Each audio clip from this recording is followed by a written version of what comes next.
โอเคสบายดีสบายดีกับทุกๆคนเนาะสำหรับวันนี้คอยก็จะมาแนะนำเกี่ยวกับการสร้างรายได้ทาง YouTube เนาะก็คือว่าง่ายคือคอยจะมาแนะนำวิธีการสมัครเป็นยูทูบเบอร์เนาะโอเคแต่ว่าก่อนอื่นที่เราจะไปสร้างช่องหรืออัปโหลดวิดีโอนั้นเราต้องมีบัญชี Gmail สักก่อนเนาะก่อนที่เราจะเชื่อมหรือจะสร้างช่องใดเนาะโอเคในทีนี้คอยจะสมัครใหม่เลยเนาะโอเคก็คือก่อนอื่นเราจะเวลาที่เราเข้าเบราว์เซอร์มันจะเป็นแบบนี้เนาะแล้วถ้าว่าในคอมหน่วยนั้นมีบัญชีล็อกอินเข้าไปแล้วมันก็จะมีปุ่มแบบวงวนแบบนี้แล้วก็จะมีสื่อคนในที่นี้คือมันบ่ทันมีถ้ามีแล้วเราก็สามารถที่จะสร้างใหม่ได้เนาะโอเคเมื่อเราคลิกเข้าไปปึ้งนะปึ้งแล้วก็คือมันจะมีลิสต์ของ Gmail นะก็คือ user ที่เราเคยล็อกอินมานะแต่ในทีนี้เราจะมาเข้าว่า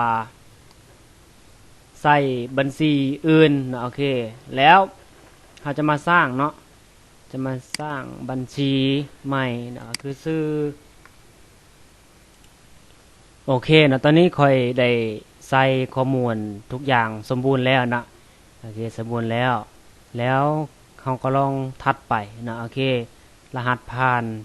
น2 เทื่อนะมันบอกว่าซื้อผู้นั้นมีคนใส่แล้วหมายความว่า Gmail ตัวนี้มีคนใส่แล้วเนาะฉะนั้นค่อยก็สิเปลี่ยนเป็น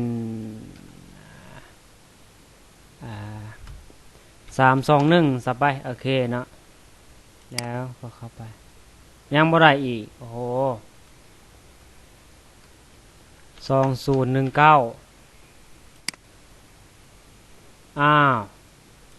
โอเคเนาะหลังจากที่ว่าค่อยเปลี่ยนเมื่อกี้นี้เนาะก็คือนี้ดวงดีจะมานี้เนาะแล้วก็ใส่เลขโทรศัพท์ในที่นี้เนาะ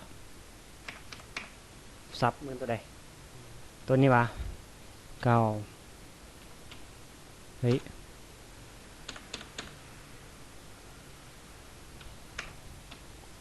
โอเคเฮ้ย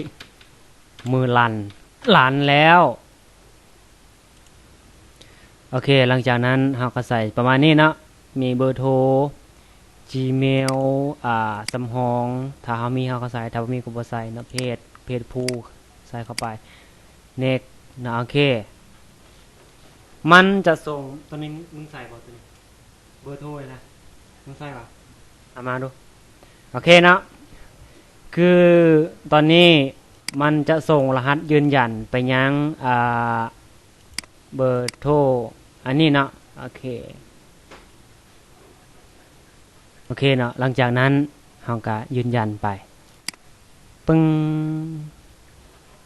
โอเค yes เค